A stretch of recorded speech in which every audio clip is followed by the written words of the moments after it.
Aujourd'hui, j'ai discuté avec une d'entre vous. J'ai parlé d'un sujet qui me touche fort et ça m'a rappelé une histoire qui fait résonance à moi. Et elle comprendra. C'est que moi, en fait, le côté payant-gratuit, je vais vous raconter une histoire. J'ai commencé il y a 30 ans. C'était il y a 30 ans. Et je suis toujours pas sortie.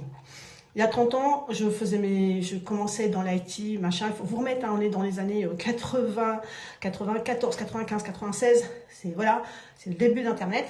Il y a 30 ans, j'ai rencontré donc par l'intermédiaire de mon mari, la femme d'un de ses collègues, qui voulait apprendre des cours d'Excel, Word. Et moi, qu'est-ce que je fais? Il n'y a pas de problème.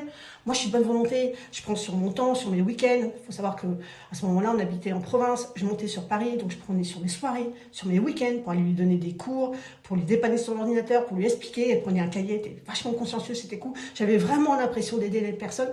J'avais vraiment l'impression d'apporter quelque chose au monde. Et je lui dis, elle va décrocher un travail, le secrétaire de mairie qu'elle voulait. J'ai d'autres histoires dans la même chose et j'ai encore eu le même problème l'année dernière. Et donc, c'est pour ça que c'est un gros chemin de pouvoir passer du gratuit au payant. Mais c'est un peu comme le chemin du TDAH, en fait. Le TDAH, c'est pas un chemin linéaire.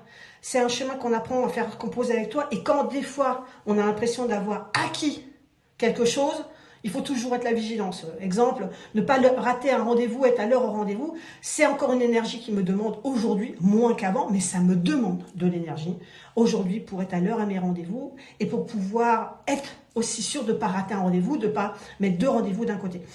Vraiment dans le sens, la vente et de faire du gratuit et pas faire du gratuit et du payant, c'est aussi quelque chose qui va vous demander de l'énergie et c'est aussi quelque chose qui va vous demander de la méthodologie.